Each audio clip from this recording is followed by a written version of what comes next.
Nous avons acté hier l'entrée en vigueur dès la fin de l'année du traité sur la haute mer qui va enfin permettre de réguler, donner des règles à cet espace qui couvre 70% de l'océan, qui couvre 50% de la planète et qui jusqu'à présent n'était couvert par aucune loi ni aucun règlement. Et que ce soit sur la décarbonation du transport maritime, sur la lutte contre la pollution plastique, sur la science de l'océan, eh bien, nous écrivons l'histoire ici à Nice et nous sommes très fiers de pouvoir accueillir une telle mobilisation, plus de 100 000 personnes sur l'ensemble de la semaine pour cette si noble cause. Il va y avoir un nouveau cycle de négociations cet été sur le traité plastique.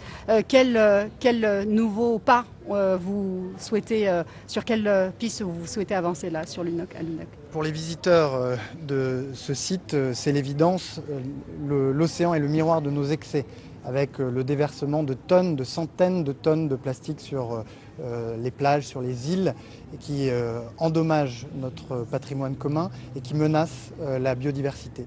Face à cela, nous agissons évidemment d'abord avec la protection des aires marines, celles qui relèvent de notre domaine maritime, le deuxième du monde, et puis la protection de la haute mer dont je viens de parler, mais aussi en nous mobilisant au niveau international pour lutter contre la pollution plastique, pour traiter le mal à la racine. Et effectivement, dans quelques semaines, aura lieu à Genève une négociation très importante sur un traité international dont nous voulons qu'il puisse conduire à une réduction de la production plastique à l'échelle planétaire. C'est dans ce sens-là que nous nous mobilisons à la fois au niveau de la diplomatie, mais également des parlementaires qui agissent et qui sont force de conviction pour obtenir des résultats très concrets. Vous avez parlé des problèmes de financement. Il y a des gros problèmes dans les pays du Sud, c'est là où les plus gros problèmes se posent en matière de dégradation de l'océan. Comment aider? Quel mécanisme de financement pour aider ces pays du Sud qui sont les plus impactés? Il est vrai que l'effort doit être équitablement réparti. C'est tout l'objet du pacte pour la prospérité, les peuples et la planète que le président de la République a lancé en 2023, qui rassemble plus de 70 pays convaincus que les pays du Sud, notamment les pays en développement, ne doivent pas avoir à choisir entre d'un côté la lutte contre le dérèglement climatique et de l'autre la lutte contre la pauvreté. Monsieur le ministre, je me permets une question d'actualité. En Haute-Marne, une surveillante a été tuée au couteau par un élève devant un collège. Quelle est votre réaction aujourd'hui en tant que membre du gouvernement? Écoutez, vous m'apprenez cette nouvelle tragique et j'ai une pensée pour les familles de la victime et ses proches.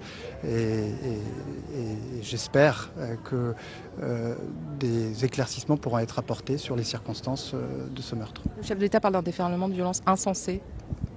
Le chef de l'État parle d'un déferlement de violence insensé aujourd'hui. Écoutez, vous m'apprenez cette triste nouvelle. Je l'accueille avec beaucoup d'émotion et de tristesse en pensant à leur famille. Monsieur le ministre, les 6 Français qui ont été arrêtés hier dans ce bateau au large de Gaza, est-ce que vous savez où ils sont confinés? Sur ce sujet, je veux rappeler que la diplomatie française a joué tout son rôle. D'abord en alertant les participants à cette initiative des risques auxquels ils s'exposaient, en appelant les autorités israéliennes bien avant l'arraisonnement du navire à prévenir toute forme d'incident. Et puis dès que nos 6 ressortissants arrêtés par les autorités israéliennes sont arrivés en Israël, nos services ont assuré une présence consulaire pour qu'ils puissent rentrer en France dans les meilleurs délais. À ce jour, 2 d'entre eux ont accepté de signer les papiers les expulsant du territoire israélien et leur permettant de rentrer dans notre pays. 4 l'ont refusé à ce jour. Nous restons présents, puisque cette présence consulaire fait partie des missions du ministère des Affaires étrangères et elle s'applique à toutes et tous, quelles que soient leurs opinions politiques et que l'on les approuve ou qu'on les réprouve. Maintenant, je veux aussi dénoncer l'attitude inqualifiable qui a été celle de certains dans cette affaire qui ont, si je puis dire, limité la capacité, ou en tout cas qui ont tenté d'entraver la capacité d'action du ministère des Affaires étrangères. D'abord, pendant des jours et des jours, en harcelant par centaines et par milliers de mails le centre de crise et de soutien du ministère des Affaires étrangères. Ce centre a la responsabilité de la protection de nos compatriotes à l'étranger. C'est lui qui est au contact des populations ou des ressortissants français lorsqu'ils sont confrontés à à des catastrophes naturelles ou à des risques géopolitiques.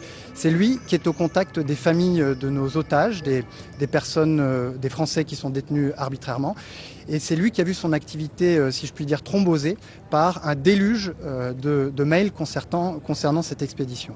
Puis je veux aussi dénoncer les manœuvres, je veux aussi dénoncer les manœuvres de désinformation auxquelles se sont prêtés un certain nombre de responsables politiques critiquant les agents du Quai d'Orsay, les agents de notre ambassade sur place, alors même qu'ils exercent leur mission avec beaucoup de professionnalisme, de dévouement et de courage dans des conditions extrêmement difficiles. Les Insoumis parlent aujourd'hui de détention illégale, notamment de la députée européenne Rima Hassan. Il a été proposé à Rima Hassan de signer le papier lui permettant de rentrer en France. Et à ce stade, elle a refusé. Est-ce que vous savez ce qui est compris dans ce papier, les conditions qui sont demandées pour libérer ces personnes ? Je crois que c'est très Une entrée simple. sur le territoire israélien.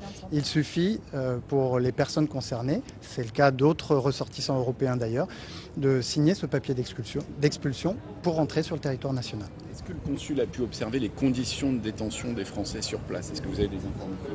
Le consul est au contact de nos ressortissants. Il a pu prendre la tâche de leurs proches pour leur donner toutes les informations nécessaires. Est-ce que vous en savez plus sur la légalité de l'interception du navire et est-ce qu'on était bien en eau territoriale et dans ce cas-là, est-ce que c'est une intervention légale ou illégale? Lorsque nous aurons qualifié la licéité ou non de cette intervention, nous le ferons connaître publiquement. Une question concerne Deep Sea Mining. Que souhaiteriez-vous voir figurer dans le document final de cette conférence concernant Deep Sea Mining?